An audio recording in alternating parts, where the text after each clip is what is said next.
Page number 10 multiple choice question निकाल लीजिए सभी। Page number 10 multiple choice question. Total आपका पेपर 80 मार्क्स का होना है फाइनल में। 80 में से 20 मार्क्स के जो आने हैं वो 1 मार्क वाले क्वेश्चन आने हैं। MCQ, true false, in the blanks, ये सब। तो इसको लाइटली ना लें, अच्छे से करें। एक बात। दूसरी बात, 12th क्लास के बाद जब आप एंट्रेंस एग्जाम देंगे किसी भी कॉलेज में एडमिशन के लिए तो आपका जो पेपर होगा वो एमसीक्यू की फॉर्म में होगा।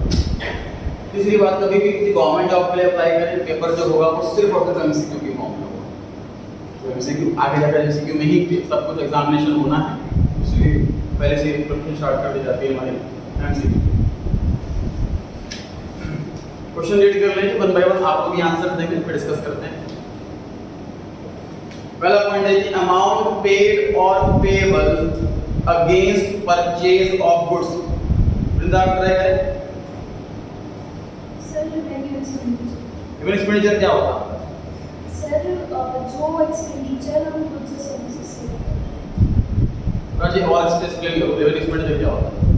सर अमाउंट हम गुड्स और सर्विसेज खरीदने के लिए रखते हैं। सेम आंसर नहीं चाहिए, कुछ अलग आंसर बताओ। जो हम यूज करते हैं सर्विसेज और गुड्स को। सेम आंसर हो गया, यशिका अलग आंसर चाहिए। What do you mean by revenue expenditure?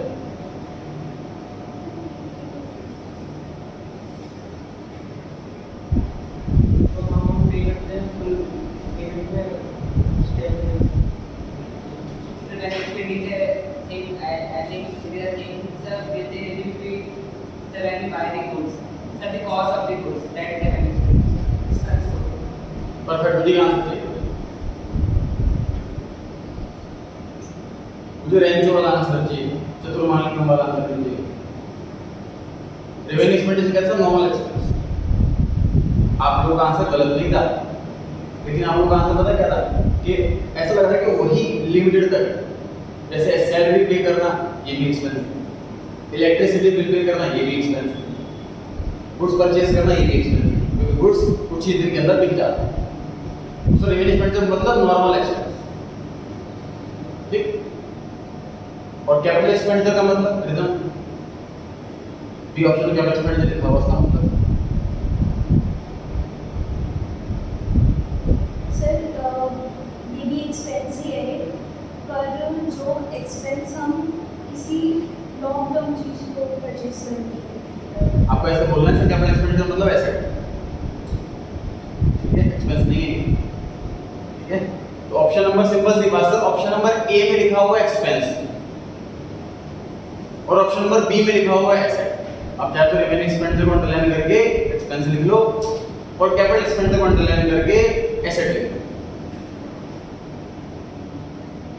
शायद अब आंसर देना था। ध्यान रहे, रेवेन्यू वर्ड अगर अकेला आए तो मतलब उसका सेल होता है, इनकम होता है। रेवेन्यू वर्ड एक्सपेंडिचर के साथ आए तो वो एक्सपेंस बन जाता है। ऐसे कैपिटल वर्ड अगर अकेला आए तो मतलब ओनर ने जो पैसा लगाया वो है कैपिटल। अगर कैपिटल वर्ड एक्सपेंडिचर के साथ आए तो मतलब उसका मतलब एसेट है, ठीक है। तो क्वेश्चन ये पूछ रहा है कि मैंने गुड्स खरीदे तो बताओ ये खर्चा हुआ कि एसेट हुई। तो सर हमने एक्सपेंस और एसेट में सिमिलैरिटी क्या नोटिस करी थी कि पेमेंट दोनों में ही होती है। तो डिफरेंस क्या था? लाइफ का। नॉर्मल एक्सपेंस की लाइफ अप टू 12 मंथ्स और एसेट की लाइफ मोर देन 12 मंथ्स। तो जो हम गुड्स खरीदते हैं सर, गुड्स तो डेली बिकते हैं। तो मैं गुड्स आज खरीद के ला, एक महीने बाद सेम गुड्स तो रहेगा नहीं, बिक जाएगा वो। गुड्स लाता रहूंगा बिकता रहेगा, लाता रहूंगा बिकता रहेगा। तो जो गुड्स खरीदे हैं आज उसकी लाइफ तो 12 महीने से कम है, ठीक है। इसलिए वो रेवेन्यू एक्सपेंडिचर, इसलिए ए ऑप्शन। फिर वही बात। Question number 2, expenditure of revenue nature that gives benefit for more than one accounting period. Prachi क्या आंसर लग रहा है? Deferred revenue expenditure. जानिए इस डेफर्ड रेवेन्यू एक्सपेंडिचर से एक एसेट निकल के आती थी, उसका एसेट का नाम यशिका। डेफर्ड रेवेन्यू एक्सपेंडिचर से एक एसेट निकल करके आती थी, उस एसेट का नाम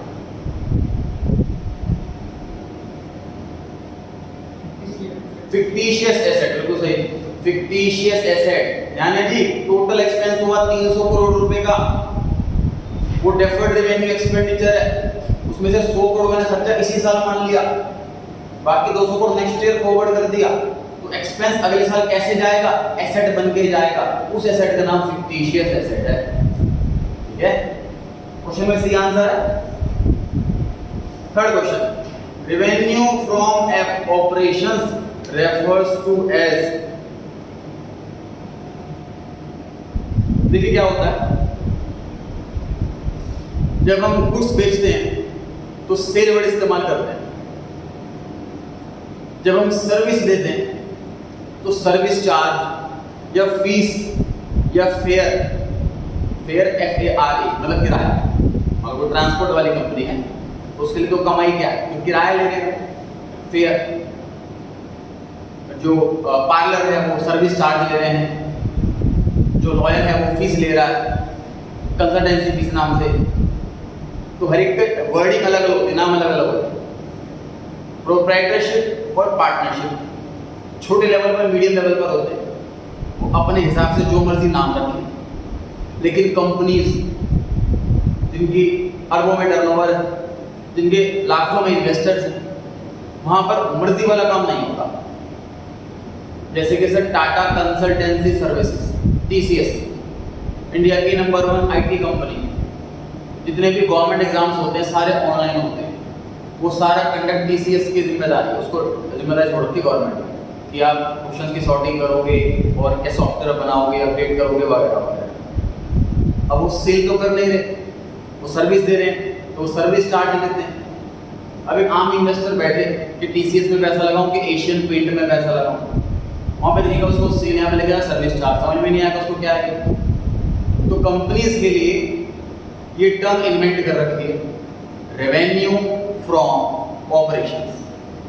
ऑपरेशन मतलब वो डॉक्टर वाला ऑपरेशन नहीं है, ऑपरेशन मतलब जिस काम में हम ऑपरेट करते हैं, जिस काम में हम डील करते हैं, उससे कितना रेवेन्यू आया, चाहे वो गुड्स बेचकर चाहे वो सर्विस देकर।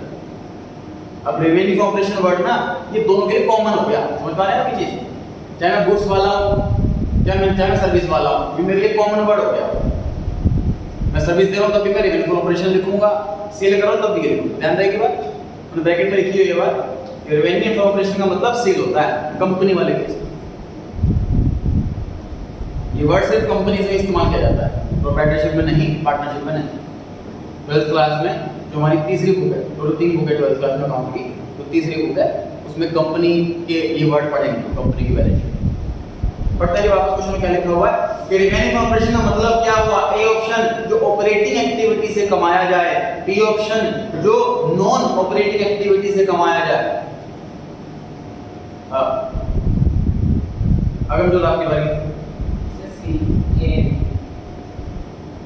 आप रहेगा ए ऑप्शन।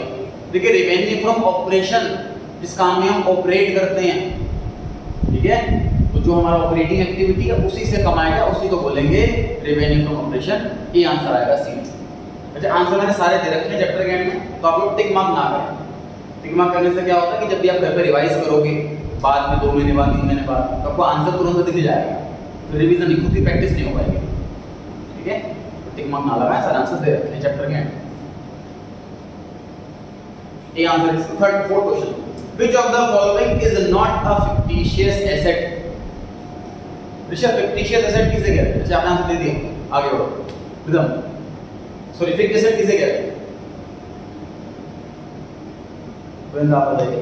सर जो हमारे पास एसेट अपनी गवर्नेंस का जो एसेट हम सेल के लिए नहीं करते सर, अपने लिए लॉन्ग टर्म आपने अप टू वर्ड गलत बोल दिया, अबव वर्ड बोलना था। अप टू वर्ड तो करंट एसेट होता है शॉर्ट टर्म वाला, फिक्स्ड एसेट तो लॉन्ग टर्म होता है। अबव 12 मंथ वाला मतलब जिस एसेट की लाइफ मोर देन 12 मंथ हो उसे नो फिक्स्ड एसेट कहते हैं, उसे फिक्स्ड एसेट कहते हैं। ठीक है जी, तो आप क्वेश्चन में पूछा है कि इनमें से कौन सी आइटम फिक्स्ड एसेट नहीं है, मतलब किसकी लाइफ 12 महीने से छोटी। ऋषिका आप बताएंगे कौन सा है वो? C option balance with bank. Sir bank balance तो हर दूसरे दिन बदलता है, पैसा निकाल लिया कम हो गया, पैसा डाल दिया बढ़ गया, फिक्स ही नहीं रहता है, तो ये तो लॉन्ग टर्म का है ही। बाकी 3 आइटम लॉन्ग टर्म, जैसे बिल्डिंग में खरीदूंगा आज तो डेफिनेटली विद इन 12 मंथ तो बेचूंगा नहीं, लंबे टाइम बाद बेचूंगा जब कुछ रिक्वायरमेंट हो। ठीक है, ध्यान रहेगा। C option answer. Fifth question, out of the following assets which one is not an intangible asset. और ये इंटेंजिबल एसेट किसे कहते हैं?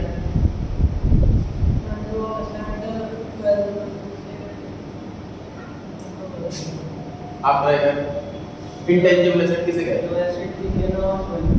Correct, which can't be seen or touched, इसको देख नहीं सकते, छू नहीं सकते, ऐसी एसेट को इंटेंजिबल एसेट कहते हैं। इसका अपोजिट क्या हो गया? टेंजिबल एसेट, इसको देख सकते हैं, छू सकते हैं। क्वेश्चन में पूछा है इनमें से कौन सी इंटेंजिबल नहीं है। सर ये एग्जाम में कभी भी नॉट वाला क्वेश्चन आता है ना, ये बहुत कंफ्यूज करता है, आता हुआ भी गलत हो जाता है आंसर। अब क्वेश्चन को ऐसे पढ़ रहा हूं मैं आसान भाषा में, which of the following is a tangible asset। तो क्वेश्चन का मीनिंग ये देखो, नॉट इंटेंजिबल मतलब टेंजिबल है ना, तो टेंजिबल वाली एसेट पूछेंगे। अगर मुझे आप पता है कौन सी लग रहा है टेंजिबल? ए ऑप्शन, मशीनरी से टेंजिबल है, उसको देख सकते हैं, छू सकते हैं, बाकी 3 आइटम को ना देख सकते हैं ना छू सकते हैं। Sixth question, which of the following is not a long term liability। Long term liability किसे कहते हैं सर? परफेक्ट आंसर है बिल्कुल, जो 12 महीने के बाद पे करनी हो वो long term liability. Long term liability का ही दूसरा नाम नॉन करंट लायबिलिटी होता है। ठीक है, इसमें पूछा है कि कौन सी लॉन्ग टर्म नहीं है, मतलब सिंपल सी बात, क्वेश्चन क्या है, कौन सी शॉर्ट टर्म लायबिलिटी है। शॉर्ट टर्म लायबिलिटी का दूसरा नाम करंट लायबिलिटी। एकदम आंसर दें, क्या लग रहा है कौन सी छोटी liability? A option, creditors. Sir creditors इनको उधार लाते हैं, जनरली वो उधार 2 से 6 महीने का होता है, किसी में 2, किसी में 4, किसी में 6, जनरली इतना होता है, तो करंट लायबिलिटी होता है। बाकी के जितने लोन दिख रहे हैं हमको, टर्म लोन एक पर्टिकुलर टर्म के लिए लिया जाता है। जैसे नॉर्मली कार लोन जो होता है वो 5 साल या 7 साल का होता है नॉर्मली। हाउसिंग लोन जो होता है वो नॉर्मली 20 या 30 साल का होता है, या 10 साल का भी हो सकता है। डिवेंचर्स, जब कंपनी पब्लिक से लोन लेती है तो उसको डिवेंचर कहते हैं। डिवेंचर नाम पे 2 चैप्टर है 12th क्लास सेकंड बुक में, चैप्टर नंबर 10 और 11। डिवेंचर वर्ड हाँ डिटेल में समझिए, 11th के कोर्स में नहीं है, नॉलेज के लिए फिर भी बता देता हूँ। डिवेंचर मतलब जब कंपनी पब्लिक से लोन लेती है तो उसको डिवेंचर कहते हैं। Question number 7, revenue is, revenue पूछा, सॉरी इनकम इज, इनकम पूछा हुआ, इनकम किसे कहते हैं? Sir option A, revenue less. Correct है, रेवेन्यू लेस, रेवेन्यू में से एक्सपेंस लेस कर दें तो उसको बोलते हैं इनकम। प्राची मुझे सिनोनिम बताओ इनकम का। प्रॉफिट, इनकम का सिनोनिम प्रॉफिट है। Sir but you said income is a credit term, it covers outstanding of other things also. Revenue is a wider term, correct. Sir no income, sir it covered both the terms, sir, which is the revenue which is coming from like bank interest, sir, which is non-current thing। इनका doubt ये है कि sir मुझे लग रहा है कि income बड़ा टर्म है, रेवेन्यू छोटा टर्म Sir है। operating income, sir you said in income both things are covered, operating and non-operating income, sir, so here we are only talking about profit। Register कर लेते हैं।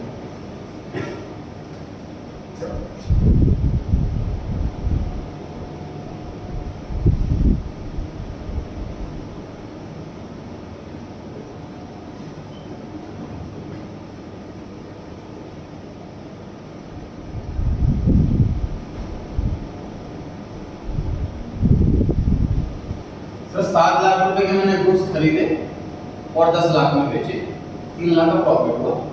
उसके अलावा मेरी एक और इनकम है इंटरेस्ट की 1 लाख।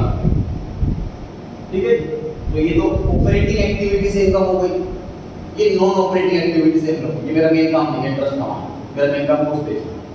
ठीक है जी, तो इसमें हम डिस्कस करते हैं what is revenue, what is income, what is profit.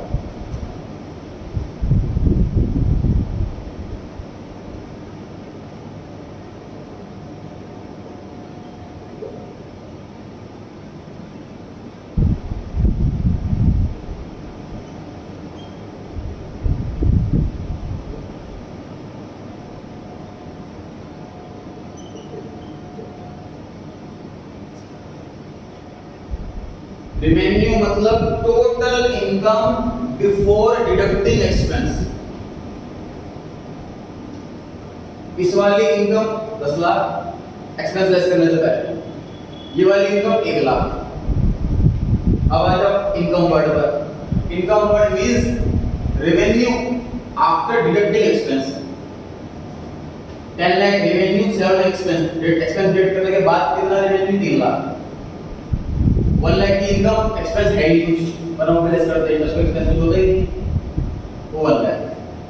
मतलब इस 1 लाख रुपीस के लिए इनकम भी वही, रेवेन्यू भी वही, क्योंकि एक्सपेंस नहीं है। इस 10 लाख में एक्सपेंस है तो रेवेन्यू अलग, इनकम अलग। प्रॉफिट वर्ड सिर्फ ऑपरेटिंग एक्टिविटी के इस्तेमाल करते हैं, डिस्कस किया था लास्ट क्लास में। तो 10 लाख का हमारा मेन काम है, 7 मान बिका, 7 का खर्चा हुआ, 3 लाख कमाया, 3 लाख प्रॉफिट है। इनकम ब्रॉडर टर्म है, not compared with revenue but when compared with profit. Profit smallest term हो गई, प्रॉफिट से बड़ी इनकम क्योंकि उसके अंदर अदर एक्टिविटी वाली इनकम भी आ जाती है, और उससे बड़ी रेवेन्यू क्योंकि उसमें एक्सपेंस लेस नहीं होता, वो होगा। अब देखते हैं न्यूज़ नेगेटिव क्लियर हो गया। अब एग्जांपल को नोट कर विचार कर सकते हैं शायद, है ना। एग्जांपल ध्यान रखिए, हमारे रेवेन्यू भी है, प्रॉफिट भी है, इस अमाउंट से क्या चाहिए रेवेन्यू होता है, होता है ना कि नोट कर छोटा एग्जांपल।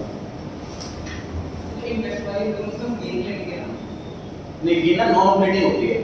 नॉन ऑपरेटिंग मतलब जैसे गुड्स बेच दी, इंटरेस्ट तो क्या होता है, रेगुलर बेस पे आता है, जैसे मैंने बैंक में जमा कर दिया, तो रिकरिंग नेचर का गेन वर्ड का फॉर्म देते हैं, नॉन रिकरिंग नेचर का होता है, जैसे कि मशीन बेच दी, बिल्डिंग बेच दी, वो तो ये होता है। पेज 13 पर भी स्पेस है, वैसे तो वहां पर नोट कर सकते हैं तो आप।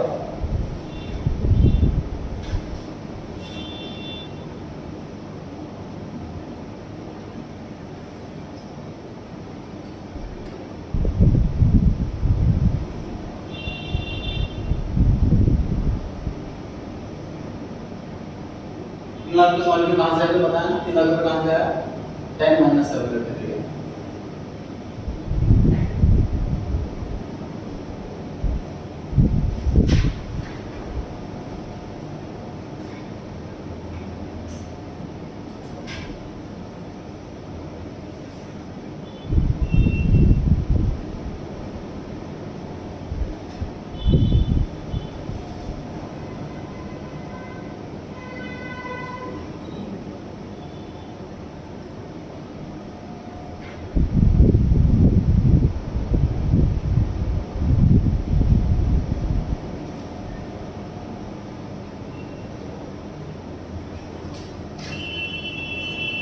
चलिए क्वेश्चन नंबर 8 पर आ गए, प्रीपेड एक्सपेंस के बारे में जानते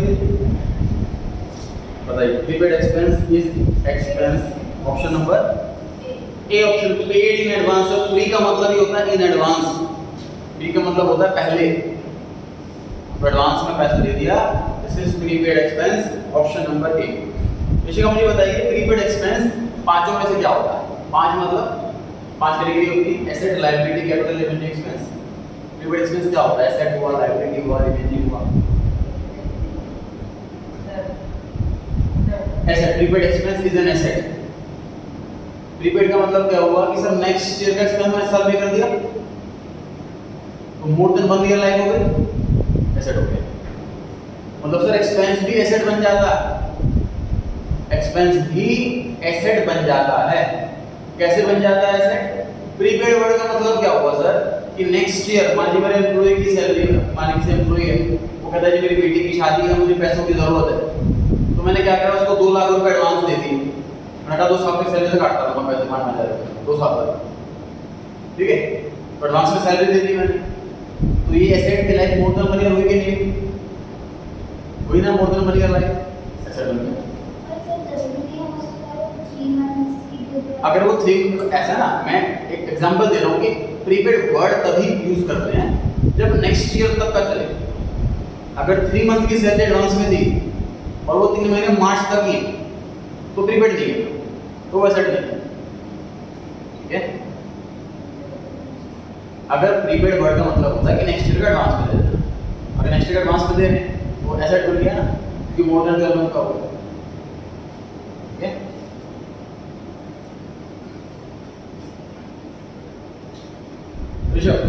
ऑप्शन नंबर बी के लिए कोई वर्ड बताओ। चलो क्वेश्चन नंबर 9 पर आते हैं। उसके ऊपर 9 में लिखा हुआ excess of income over its expense which arises from normal business activity. Profit correct है जी, जितनी इनकम एक्सपेंस से ज्यादा है और मेन एक्टिविटी से कम है उसी को प्रॉफिट कहते हैं। फॉर एग्जांपल में 3 lakh. 10 liability in which obligation to pay depends on happening of an event। Discuss करते हैं जी।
इस सेम चार्ट को कम से कम 2-3 बार बनवाऊंगा 11 2-3 बार बनवाऊंगा 12 में। 3 टर्म्स हैं जी जिनको हम मतलब समझ रहे हैं। पहले वाले में लिखा है हमने लायबिलिटी, दूसरे वाले में लिखा है कॉन्टिंजेंट लायबिलिटी और तीसरे वाले में लिखा है प्रोविजन। ये तीनों वर्ड कुछ हद तक सिमिलर हैं, छोटे छोटे डिफरेंसेस है इसके अंदर, समझ रहे हैं। लायबिलिटी पहला वर्ड जो नॉर्मल लायबिलिटी, अमाउंट पक्का पता है कितना देना है और पक्का है कि देना है। कुछ बात है 3 लाख रुपए 3 लाख रुपए की, मुझे पता है कि 3 लाख रुपए देने, मुझे पता है कि पक्का देने तो 2 महीने बाद 4 महीने बाद। ऐसे नॉर्मल लायबिलिटी को बताते हैं जो कि हमने तक पढ़ा। कॉन्टिजेंट लायबिलिटी ऐसी लायबिलिटी है इसमें अमाउंट पता है लेकिन ये पक्का नहीं कि देने है। ऐसे कैसे? फॉर एग्जांपल देखिए इसमें, तो हमारा प्रोडक्ट कंज्यूम करके किसी कस्टमर के बाद में मिसहैपनिंग हो जाती है।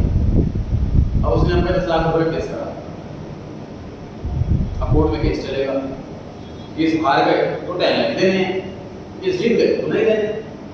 तो कैसी लायबिलिटी, इसको पता नहीं पेमेंट करनी है कि नहीं करनी, मतलब पेमेंट करनी है कंफर्म नहीं, अमाउंट तो कंफर्म।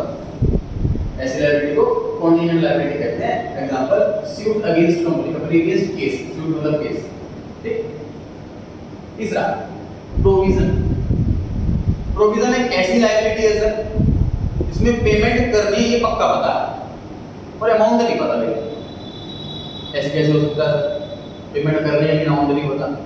जैसे तो 31 मार्च को हमारा साल कंप्लीट होता है, अकाउंटिंग ईयर क्लोज होता है। हर साल 31 मार्च को हम अकाउंटेंट अपनी कंपनी की रिपोर्ट कार्ड बनाते हैं, सारे प्रॉफिट लिखते हैं, सारे एक्सपेंस लिखते हैं, सारे इनकम लिखते हैं। अब कुछ एक्सपेंस ऐसे होते हैं जो लिख नहीं पाते हैं। सर मार्च का इलेक्ट्रिसिटी बिल कभी मार्च में आता है नहीं, खुद अप्रैल में आता है, सही है। इलेक्ट्रिसिटी का जो सिस्टम इंडिया में है एट प्रेजेंट वो पोस्ट पेड का सिस्टम, प्रीपेड का सिस्टम नहीं। तो मार्च का बिल तो अप्रैल में आएगा, मुझे लेकिन रिकॉर्डिंग 31 मार्च को करनी कैसे करूँ? तो मुझे अंदाजे से रिकॉर्डिंग करनी पड़ेगी। मान लीजिए फरवरी का बिल मेरा आया 28,000 का, मैं हिसाब लगा रहा हूँ 28 दिन का फरवरी का महीना होता है, 31 दिन का मार्च का महीना होता है, उस हिसाब से करीब 31,000 का बिल आया, तो 50 रिकॉर्डिंग कर दूँगा। तो वेबसाइट अमाउंट ज़्यादा आएगा तब रिकॉर्डिंग कुछ और करेंगे, वो आने वाले क्लास में सीखेंगे। तो मार्च में हमें अंदाजे से एस्टिमेट से रिकॉर्डिंग करनी होती है। अब सोचो मैंने 50,000 बिल लिख दिया अपने खर्चों में, तो अमाउंट पेमेंट करनी पक्का ही कंफर्म है, तो पेमेंट ऑलरेडी करा रखा है, अमाउंट पे क्रॉस करा रखा है, अमाउंट नहीं पता है, ठीक है। एग्जांपल है इस पे इस क्वेश्चन में क्या पूछा होता है, एक बार डाउट पढ़ो। Question number 10 liability in which obligation to pay, obligation मतलब रिस्पांसिबिलिटी जिम्मेदारी to pay depends on happening of an event, मतलब कोई इवेंट हैपन होगा तब पेमेंट करनी है, वरना पेमेंट नहीं करनी। तो ऐसी लायबिलिटी सिर्फ कॉन्टिनेंटल लायबिलिटी। कौन सा वाला वर्ड बताओ, कौन सा वाला वर्ड दे रहे हो?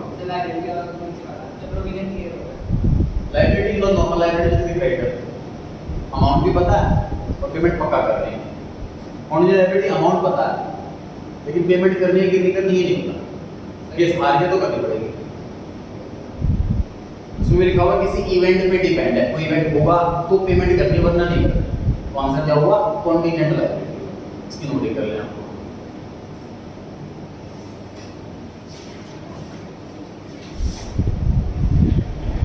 नोट करना।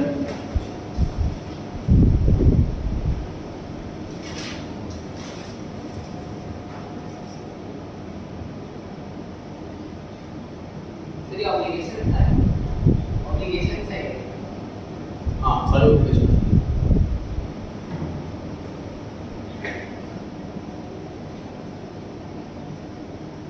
आज स्टोरी रिकॉर्डिंग में पेन से किया करो, पेंसिल ना सारे घंटे लाइट हो जाती है, प्रिंट मिल जाता।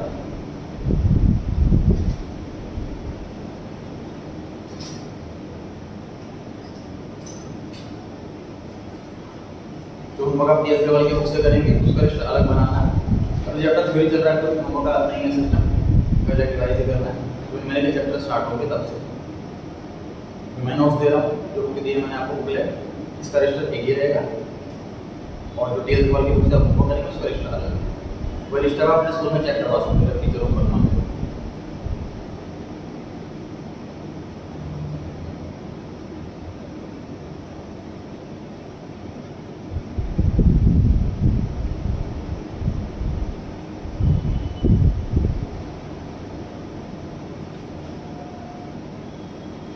चैप्टर के बाद नेक्स्ट चैप्टर स्टार्ट होगा, मैं फिर से बता सकते हो, नेक्स्ट चैप्टर से स्टार्ट कर सकते हैं कोई भी चैप्टर नंबर 3 स्टार्ट होगा।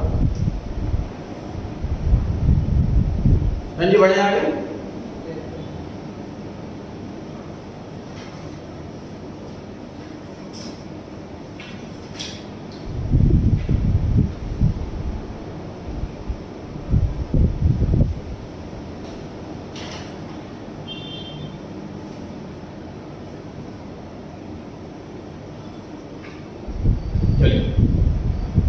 देखिए कुछ वर्ड्स ऐसे आएंगे जो है डीप, जो बार बार यूज होने आने वाले चैप्टर्स में, क्योंकि देखिए हमारी बेसिक अकाउंटिंग टर्म्स वाला चैप्टर चल रहा है, इसमें वर्ड्स मतलब बहुत सारे आने हैं। ये ना लगे कि बहुत ज़्यादा मतलब लेवल हो रही है। क्वेश्चन 11 में लिखा हुआ है asset which have finite life. Finite का मतलब लिमिटेड, इनफाइनाइट नहीं, 5 साल 10 साल, है ना। डिपेंडिंग अपॉन द वैल्यू, उसकी वैल्यू पर डिपेंड है कितनी लाइफ चलेगी उसकी, ऑफ नेचुरल रिसोर्सेज। यहाँ से देखें तो मान लीजिए रिलायंस कंपनी, तो ऑयल की कंपनी है सर, ऑयल बनते हैं उसके। Adani company oil company, oil बनते हैं। तो वो लोग क्या करते हैं, वो लोग तेल का कुआं खरीद लेते हैं और वहाँ से ऑयल है वो एक्सट्रैक्ट करते हैं, फिर उसे रिफाइन करते हैं और उसे बेचते हैं। तो जो कुआं है वो एसेट है कि नहीं? डेफिनेटली एसेट है, ठीक बात है। उसके अंदर तेल जो होता है वो अनलिमिटेड नहीं होता, बहुत सारा होता है, लेकिन लिमिटेड होता है। मतलब अगर मैं डेली उससे निकालता हूँ तो ये खत्म हुआ, लेकिन वो भी खाली हो जाएगा, उसकी फाइनाइट लाइफ। जब उसमें से सारा तेल निकल जाएगा तब वो एसेट की वैल्यू 0 रहती है, क्योंकि उस एरिया में कोई मकान तो बनाएगा नहीं, वो एरिया ऐसा होता है। मतलब उस कुएं की वैल्यू नहीं, ऑयल की ही वैल्यू है। तो जिस बंदे ने भी वो कुआं बेचा है रिलायंस को, उसने बेसिकली ऑयल बेचा, उसने आइडिया लगा लिया कि करीब करीब इतना टन इसके अंदर ऑयल होगा, अगर किसी भी तरीके से उसने पता लगा लिया और जो रेट के हिसाब से उसने बेचा, ठीक बात है। तो अब सारा ऑयल निकालने के बाद वो एसेट कंप्लीटली वेस्ट हो जाती है। तो ऐसी एसेट को अकाउंट्स में वेस्टिंग एसेट्स टर्म देते हैं। वेस्टिंग एसेट जो सारा एक्सट्रैक्ट करने के बाद वेस्ट हो जाती है। ये वेस्टिंग एसेट सिर्फ नेचुरल रिसोर्सेज वाली एसेट्स के लिए इस्तेमाल किया जाता है। दूसरा एग्जांपल कोयले की खान। कोयले की खान में से सारा कोयला एक्सट्रैक्ट करने के बाद वो जो खान वाला एरिया वो वेस्ट हो जाता है। ऐसी एसेट को वेस्टिंग एसेट वर्ड इस्तेमाल करते हैं। सर वो तो यूज तो कर लिया ना हमने इसके अंदर पेट्रोल। हाँ जो पूरे के अंदर हाँ, सर यूज तो पैसे भी कमाया उससे हमने प्रॉफिट कमाया। मैं कहाँ कह रहा हूँ पैसा नहीं कमा, सर वेस्ट थोड़ा करा हमने मटेरियल उसके अंदर। मैं ये नहीं कह रहा कि वो देखो सुनो, मैं आपको क्या बोल रहा हूँ, आप लिटरल वर्ड पे क्यों जा रहे हो? सर वेस्टिंग एसेट का मतलब मुझे लग रहा है कि एसेट वेस्ट है, पर वेस्ट तो नहीं काम किया तो आप लिटरल वर्ड पे क्यों जा रहे हो? मैं ये कह रहा हूँ जो एसेट यूज करने के बाद वेस्ट हो जाती है, काम की नहीं रह जाती, ऐसी एसेट को अकाउंट्स की भाषा में वेस्टिंग एसेट नाम है। ठीक है, मैं ये नहीं कह रहा कि एसेट वेस्ट है, सारा पेज बेकार है उसके अंदर। ठीक है, क्वेश्चन नंबर 11 फिर से पढ़ रहे हैं जी। एसेट की फाइनाइट लाइफ हो और नेचुरल रिसोर्सेज की वैल्यू पर डिपेंड हो, ऐसे एसेट को क्या नाम देते हैं? Option number B, wasting asset. ध्यान रखना, वेस्टिंग एसेट आंसर तभी आएगा जब क्वेश्चन में नेचुरल रिसोर्सेज लिखा हो। ये वर्ड सिर्फ नेचुरल रिसोर्सेज के लिए ही इस्तेमाल करते हैं। एग्जांपल लिख लीजिए वहां पर, oil well.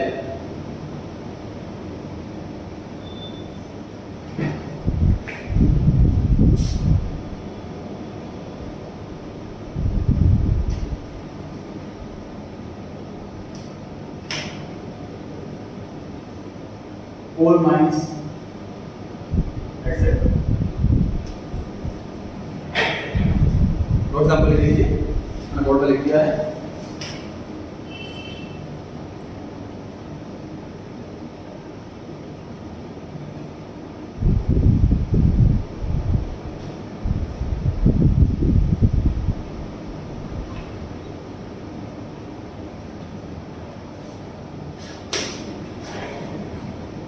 Question number 12. Reduction in the amount payable allowed by the seller after the goods have been sold.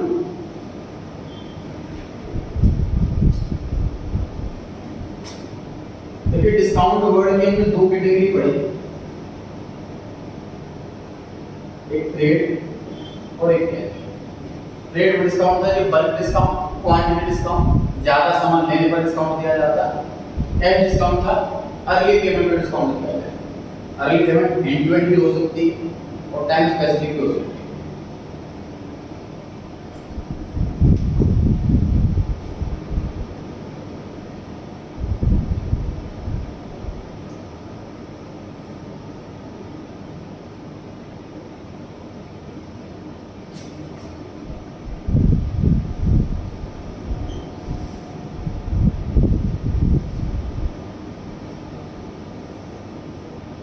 इन दो कैटेगरी के अलावा अगर कोई दुकानदार किसी भी तीसरी कैटेगरी का डिस्काउंट दे रहा है तो उसे हम उस अकाउंट में रिबेट बोलते हैं।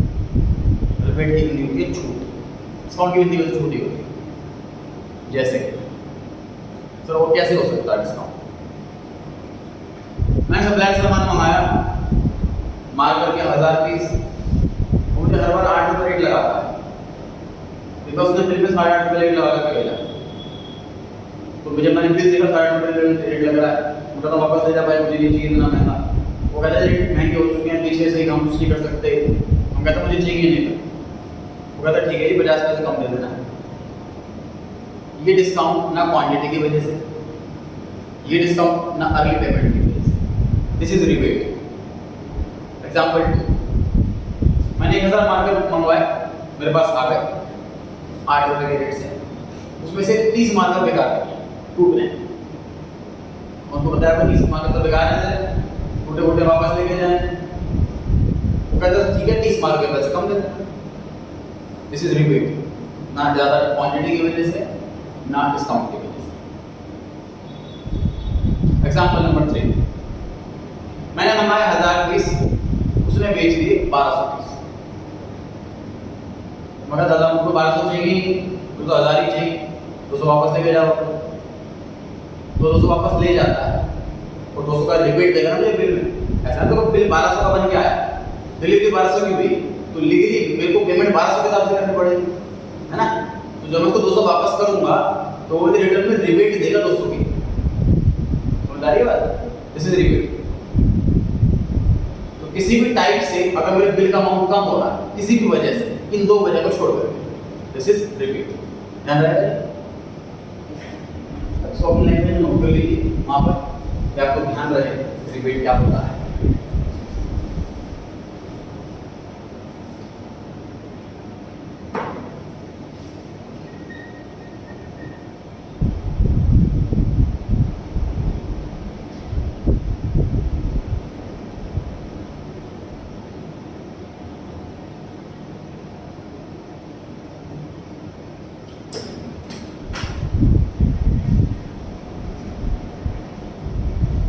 बताइए जी, कैपिटल इंटरनल लायबिलिटी है कि एक्सटर्नल लायबिलिटी, किसकी बारी चल रही है?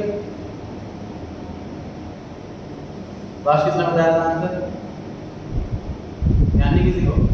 मुझे शुरू करते हैं।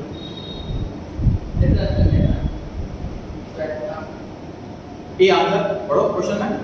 Reduction in the amount allowed by the seller, goods बेचने के बाद रिडक्शन दे रहा है।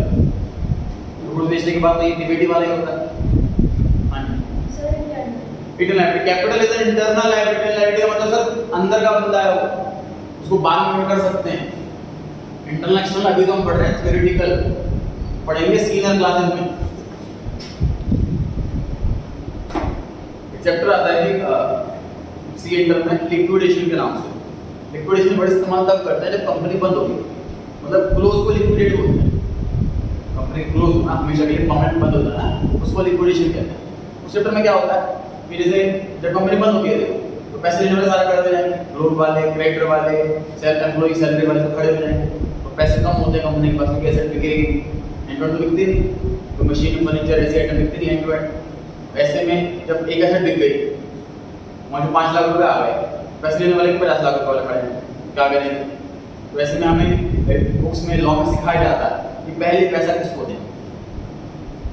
पहले पैसा हम जिसको देंगे, मतलब वो लॉ में लिखा हुआ है कि एम्प्लॉय को देना है कि गवर्नमेंट के टैक्स देने हैं कि लोन वाला देना है कि कैपिटल वाला देना है, किसको देना है पैसा, लॉ में लिखा हुआ है, उसको पैसे देंगे। उसके बाद और पैसे आए तो फिर बचे हुए से किसको देना है, तो बिल्कुल सीक्वेंस होता है। तो जो इंटरनल वाले बंदे होते हैं वो सबसे एंड में खड़े होते हैं, सबसे एंड में समझता हूँ। एक्सटर्नल वाले को बाहर, सबसे पहले इसकी कैटेगरी का वहाँ यूज है एक्चुअल। यहाँ पर थ्योरेटिकल पढ़ाया जा रहा है कि इंटरनल एक्सटर्नल। Question number 14। हाँ जी, 13 पे सी पार्ट में सकता हूं। क्वेश्चन नंबर 13 में सी पार्ट तुम कैसे होता है इंटरनेशनल, आप करके भी बात करिए। सर एक हाथ से लोन ले लिया कैपिटल बनाने के लिए, तो लोन ही तो होगा फिर वो कैपिटल से बढ़ेगा। डाउट ये है कि सर मान लीजिए ओनर ने लोन ले लिया और बिजनेस में पैसा लगा दिया, तो मुझे बताओ उससे कैपिटल कैसे बढ़ेगा? लोन तो बढ़ेगा, कैपिटल तो ले लेंगे, ठीक है नहीं?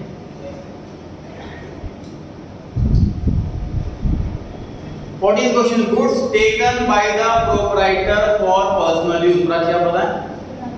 ड्राइंग्स। ड्राइंग वर्ड सर कब इस्तेमाल करते हैं? जब भी ओनर दुकान से घर में कुछ भी लेकर जाए तो ड्राइंग्स, घर से दुकान में लेकर आए तो कैपिटल। ध्यान रहेगी बात, घर से दुकान में लाए कैपिटल, दुकान से घर लेके जाए ड्राइंग्स, और not necessarily cash, it can be anything. 15 point, amount received or receivable against sale of goods is। Actually कुछ वर्ड्स ऐसे हैं जो हमारे कोर्स के अंदर नहीं है, लेकिन तब भी एग्जाम में क्वेश्चन आया हुआ है, क्या मैंने कुछ एक्स्ट्रा प्रैक्टिस के लिए क्वेश्चन दिए हुए हैं?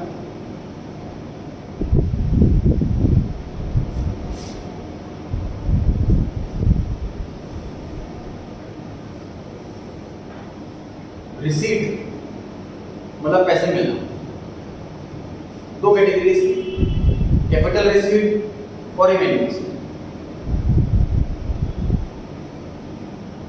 अगेन कैपिटल वर्ड अकेला है तो जो ओनर ने पैसा लगाया उसे कैपिटल कहते हैं। कैपिटल वर्ड रिसीट के साथ है तो कैपिटल वाला भूल जाए, डिफरेंट मीनिंग हो जाएगा। ऐसे रेवेन्यू का मतलब इनकम, रेवेन्यू वर्ड किसके साथ आए तो भूल जाओ रेवेन्यू का मतलब, नॉर्मल, ठीक है? ये अलग मीनिंग हो जाएगा।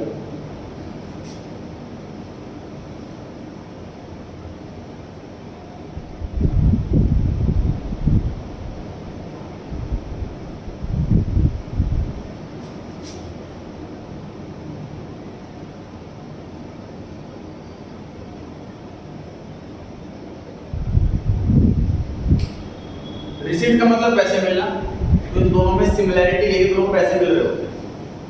जैसे एक्सपेंडिचर की दो कैटेगरी थी, capital expenditure, revenue expenditure. Asset और एक्सपेंस दोनों में सिमिलैरिटी क्या होती है, दोनों पैसे दोनों में जाते हैं। मैं बाइक खरीदूं पैसा तब भी जाएगा, पेट्रोल डलवाऊं पैसा तब भी जाएगा, तो पेमेंट दोनों में होती है। लेकिन बाइक खरीदना एसेट है और पेट्रोल डलवाना एक्सपेंस है। Reason, difference of life. Bike की life more than 12 month, petrol की लाइफ बिलो 12 मंथ। सही। अब आराम से समझिए, रिसीट में दोनों में कॉमन क्या है कि पैसे दोनों में मिल रहे हैं। अगर पैसे मिले और इनकम ना हो तो कैपिटल रिसीट, पैसे मिले और इनकम हो तो रिवेन्यू रिसीट।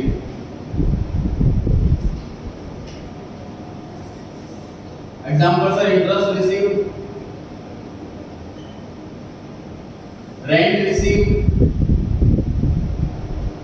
पैसा मिल भी रहा है और इनकम भी हो रही है।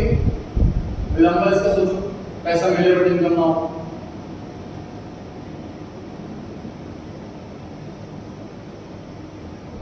लोन रिसीव, पैसा मिल रहा है, इनकम तो नहीं हो रही।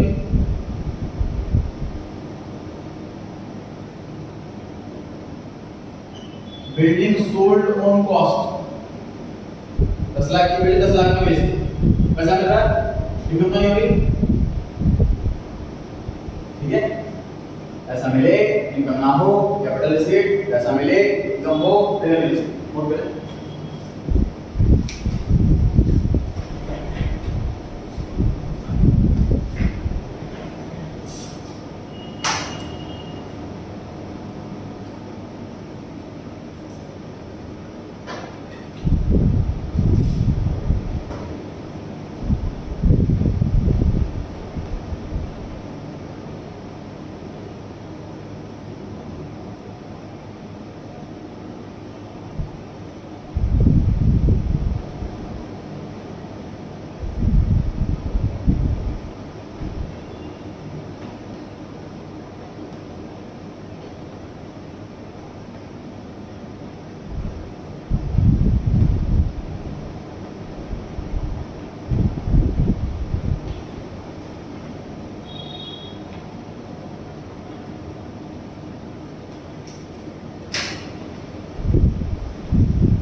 क्वेश्चन नंबर 15 में कौन सा आंसर सही लग रहा है आपको?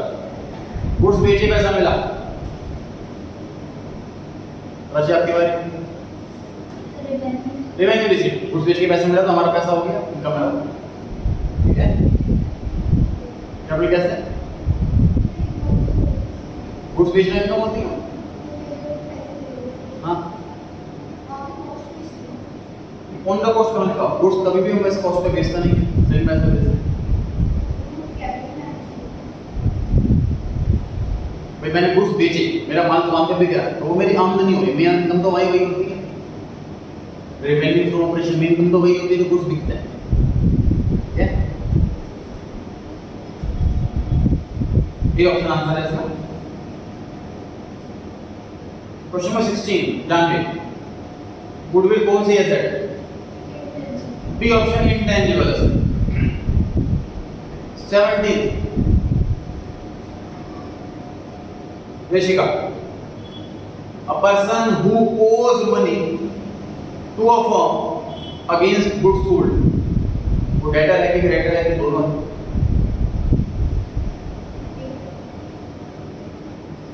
आदित्य आप ट्राई करें।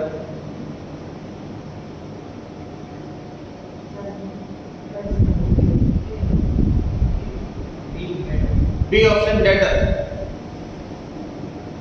सर डेटर वर्ड के लिए याद कीजिए कौन सी दो कंडीशन थी? सेल हो और उधार। क्रेडिटर वर्ड के लिए क्या दो कंडीशन थी? परचेज हो और उधार। यहां पे लिखा हमने गुड्स बेचे हैं तो सेल है। क्रेडिटर वर्ड क्यों लग रहा है तो बच्चों को? जैसे यहां पे OWE लिखा हो, OWE जब आपने पढ़ाया था लायबिलिटी के लिए होता है, कर्जे के लिए होता है। डेटर तो हमारी एसेट होती है, यहाँ पे OWN आना चाहिए। ध्यान से देखो किसके पॉइंट ऑफ व्यू से बोला जा रहा है।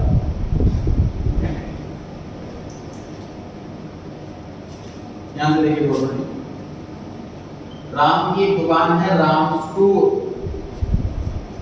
इसने मोहन को उधार बेचा।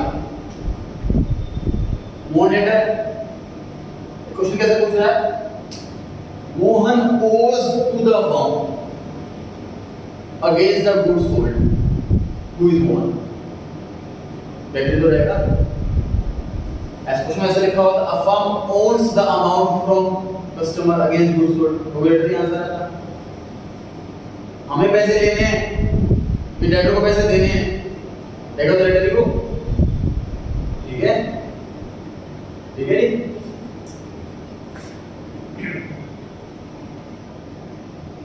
18th question. A person to whom money is owed by the firm for purchase of goods is called. अगम आप ट्राई करें, अगम लो।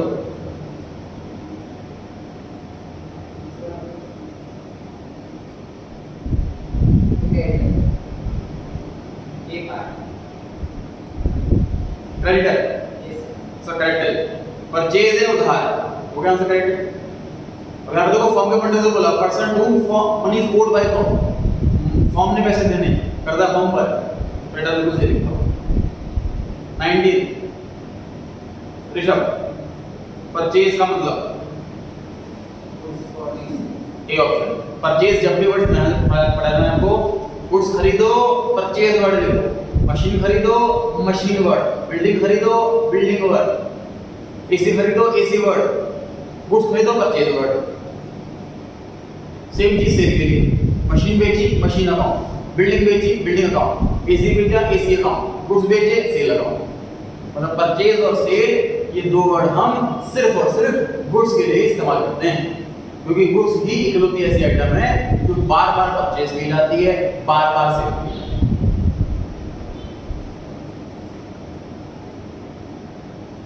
20 A liability arises because of, rhythm try करें, हाँ जी सेकंड वाला बी ऑप्शन, उधार की ट्रांजैक्शन की वजह से ही कर्जा होता है, सही लिखा है बिल्कुल बिल्कुल सही लिखा। 21 जो अमाउंट ओनर इन्वेस्ट करता है बिजनेस के अंदर, वृंदा एक ऑप्शन से कैपिटल क्या है। 22 bank overdraft, Prachi short term liability है, बैंक ओवरड्राफ्ट किसे कहते हैं सर? हमारा बैलेंस नेगेटिव में चला जाता, जैसे ही पॉजिटिव बनेगा लायबिलिटी खत्म हो जाएगी, तो वो तो कुछ दिन के लिए होती है लायबिलिटी, इसलिए short term liability. Long term पे चाहिए हो तो लोन लिया जाता है। 23 इन चारों में से कौन सा गुड्स है ये बताना, यानी ऑप्शन नंबर ए मुझे बताओ सिर्फ, मशीन जो लिखा मशीन मैन्युफैक्चर्ड फॉर सेल, ये गुड्स है कि नहीं? गुड्स है। ऋषिका बताओ बी ऑप्शन गुड्स है कि नहीं है? आदित्य आप मुझे बताओ सी ऑप्शन गुड्स है कि नहीं? उसका मतलब डी आंसर है। देखो तीनों में लैंग्वेज गुड्स नहीं बोली हुई, मशीन खरीदी है मशीन बनाई है पहले ऑप्शन में, मशीन वर्ड समझना है तो गुड्स नहीं, तो मशीन तो मैन्युफैक्चरिंग करने के लिए होती है, हिसाब से क्या कर दिया फॉर सेल, बेचने जो बेचने के लिए हो गई गुड्स है।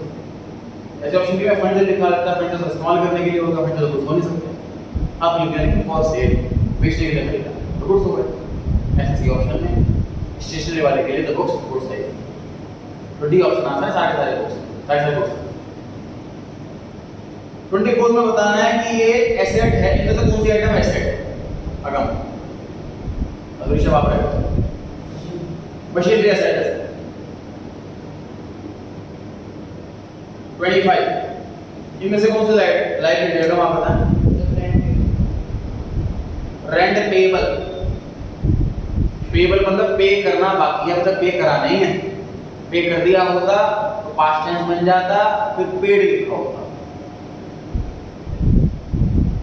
पेएबल मतलब पे करना बाकी है, पेंडिंग है, कर्जा हो गया, लायबिलिटी हो गई। 26 इनमें से कौन सी इनकम लग रही है ऋषभ? सेल्स इनकम लग रही है, रेवेन्यू लग रहा है।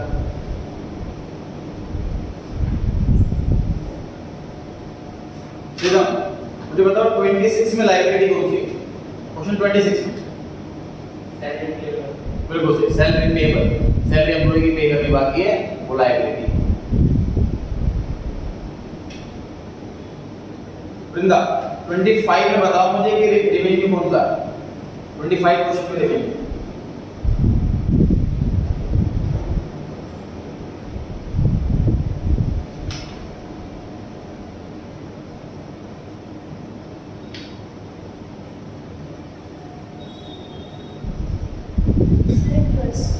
Interest received is the revenue, correct.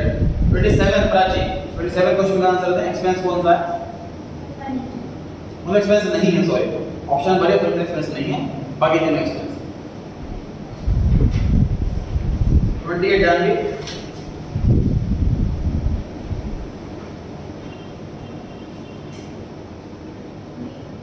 liability, capital is also a liability, an internal liability। 29 accrued income, Rishika, Aditya, sequence से चलेगा, आप लिखो 29 राइट।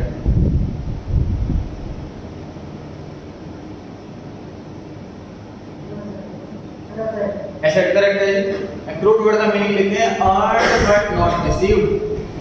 एक्रूड वर्ड का मीनिंग लिख दीजिए earned but not received, EARNED, earned.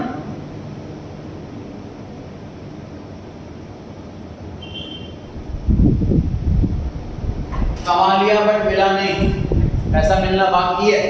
We own that amount, जहां own बढ़ा जाए वो एसेट बन जाते हैं। एक्रूड जब भी पूरी बुक में कहीं पर एक्रूड वर्ड दिख जाए समझ जाओ वो asset. 30 question number Rishabh, Krishna sorry,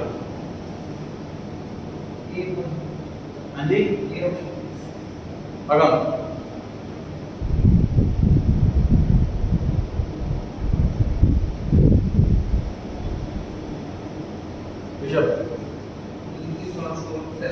correct. Trade discount को अलग से शो नहीं किया जाता, हैंड टू हैंड डिस्काउंट मिल जाता है, अमाउंट कट होकर के लिखा जाता है। जो option number A is shown शोन सेपरेटली, उसके ब्रैकेट में कैश डिस्काउंट लिख लो।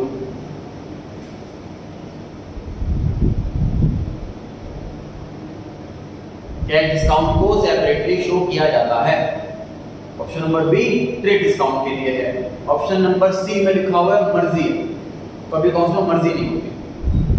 ऑप्शन सी में लिखा हुआ है कि या तो शो करो या मत करो, तुम्हारी मर्जी। तो कौन सी मर्जी नहीं होती, उसी ऑप्शन का भी आंसर नहीं है। 31 रिदम,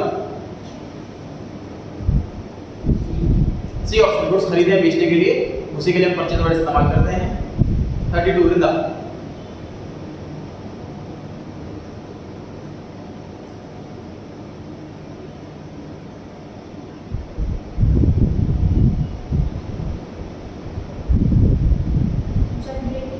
करेक्ट है।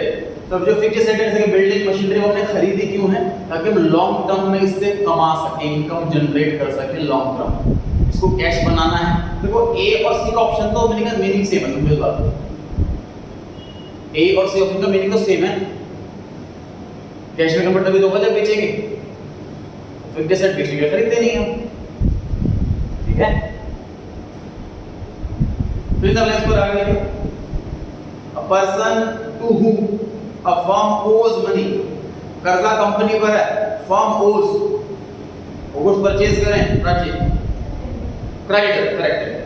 उधार भी हो गया, कर्जा हो गया, परचेज हो गया। Amount invested by the owner in the business, Janvi capital.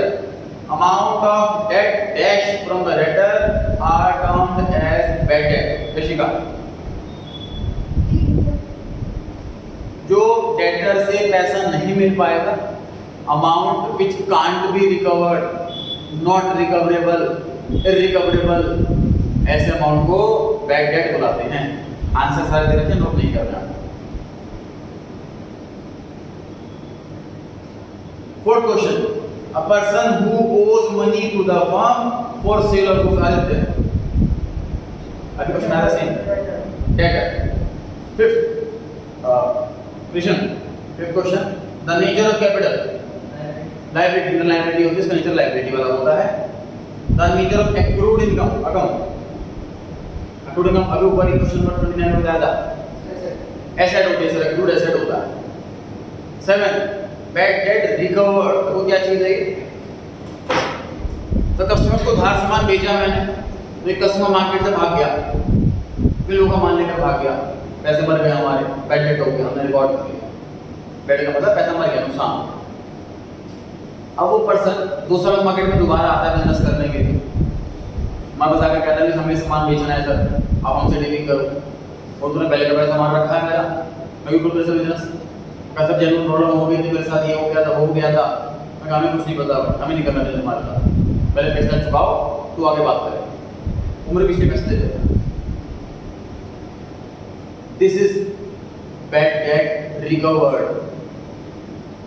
And this is the remaining. Income हो गई हमारी, ठीक है.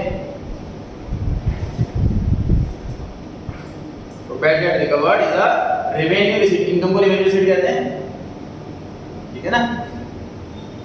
8th question, purchase means purchase of goods for, इसके बारे में जरूरी है. हां, रीसेल करेक्ट, ऐसे क्लियर करते हैं. अगर एकदम बैंक ओवरड्राफ्ट कौन सी लायबिलिटी होती है? करंट लायबिलिटी या शॉर्ट टर्म लायबिलिटी कह सकते हैं.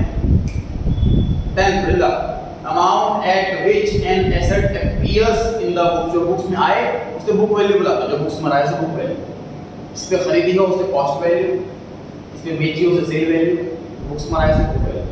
मैंने बता दिया, आप 11 पता है. Fall in the value of an asset due to its use, इस्तेमाल करे जा रहे हैं चीज को, उसकी वैल्यू कम होती जा रही है, डेप्रिसिएशन कहते हैं इसको. 12, a liability arises because of dash transaction राशि. एक उधार में खरीदेंगे तभी कर्जा होगा. ये क्वेश्चन एमसीक्यू में भी आया था. True false, goodwill is a tangible asset. सही है कि गलत है जानवी? फॉल्स है, सही बनाओ उसको. इंटेंजिबल तो सही हो जाएगा, अभी फॉल्स है. Jaishika, a person who owes money to the firm against the goods sold, वो डेटर होता है. सही लिखा है, सही लिखा है. 3rd question, a person to whom money is owed by the firm for purchase of goods is creditor. सही लिखा है, सही लिखा है. 4th क्वेश्चन, स्टॉक को रिकॉर्ड किया जाता है कॉस्ट और एनआरपी जो कि हायर हो. कृष्णा सही लिखा है, गलत लिखा है? कोई और ऐसा ना दीजिए, अपने बारी का वेट करें. हाँ कृष्णा, आप ट्राई करें. सही लिखा, गलत लिखा है? सही है, फॉल्स. सही करो. लोअर, हायर की जगह अगर लोअर लिखा होता तो सही होता, अभी गलत है, अभी फॉल्स है. Machinery used in the production is not a fixed asset. Rishabh सही है, गलत है? फॉल्स है. सही करो उसको. Is a fixed asset. Machinery जो प्रोडक्शन के लिए इस्तेमाल कर रहे हैं वो मतलब नॉट नहीं होता तो ट्रू हो जाता. Rhythm, rent payable is a liability. True है, पे करना बाकी है, तो कर्जा हो गया, हम पर कर्जा हो गया, liability. Vrinda, purchase is a revenue. True करो उसको. एक्सपेंस, परचेज एक्सपेंस होता है. 8, ट्रेड डिस्काउंट को रिकॉर्ड किया जाता है बुक्स में. प्राची, फॉल्स है. ट्रेड वर्ड हटाओ और उसको ट्रू बनाओ. कैश, अगर ट्रेड डिस्काउंट की जगह कैश डिस्काउंट लिखा होता तो ट्रू हो जाता, क्योंकि कैश डिस्काउंट को रिकॉर्ड किया जाता है. 9, goods taken by the owner for personal use is debited to drawings capital account. Interest नहीं कर, सबसे सीक्वेंस से पूछा जाएगा. इसके बारे में फॉल्स है. ट्रू करो उसको. जैशिका, आप ट्रू करो उसको.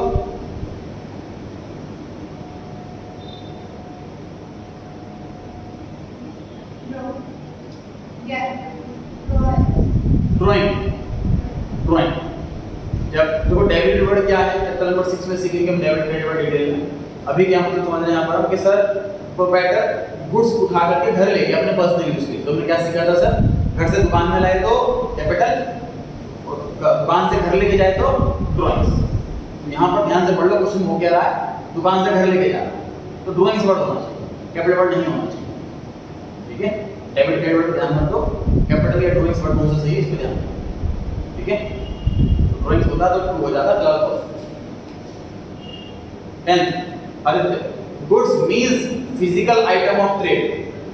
सही है, फिजिकल आइटम मतलब टेंजिबल दिख सकता है, वो ट्रेड मतलब buy and sell. 11 debtors, bills receivables, bank balances are examples of fictitious asset. False है जी, तो बिल्स रिसीवेबल नाम से पूरा चैप्टर है, वहां पढ़ेंगे डिटेल में। जब मुझे किसी से पैसा लेना होता है और वो रिटर्न में दे देता है कि मैं पैसे लिख के दे रहा हूं भाई, कितने पैसे मैं दूंगा, उसको बिल्स रिसीवेबल कहते हैं। ये नॉर्मल बिल नहीं है कि मैं मान लो एसी खरीदा, अपनी बिल मिल गया उसका, वो बिल नहीं है। ठीक है, बिल्कुल अलग बिल होता है। नेगोशिएबल इंस्ट्रूमेंट एक्ट 1881 के लॉ के हिसाब से इसको पढ़ते हैं, सेपरेट चैप्टर बना हुआ है इसका, तो पढ़ेंगे डिटेल। क्वेश्चन में कहा कि तीनों आइटम फिक्टिशियस है, फिक्टिशियस है तो सिर्फ डेफर्ड रेवेन्यू एक्सपेंडिचर होता है, जैसे कि हैवी एडवर्टाइजमेंट, तो ये तीनों की तीनों करंट एसेट है। करंट एसेट लिखा होता है अगर तो ट्रू हो जाता है। 12 a person who is not in a position to pay his debts is known as insolvent। अगर ट्रू है ये, इंसॉल्वेंट मतलब दिवालिया हो जाना, जो अपने कर्ज नहीं चुका पा रहा है वो पर्सन दिवालिया हो जाता है, तो दिवालिया कहते हैं। चलिए चैप्टर कंप्लीट हो गया जी आपका। अब वेडनेसडे को चैप्टर का टेस्ट होगा, तैयारी पूरी करके आए, फिर फ्राइडे को स्टार्ट होगा चैप्टर नंबर 3। कुछ डाउट हो सकते हैं या सर क्वेश्चन 15 था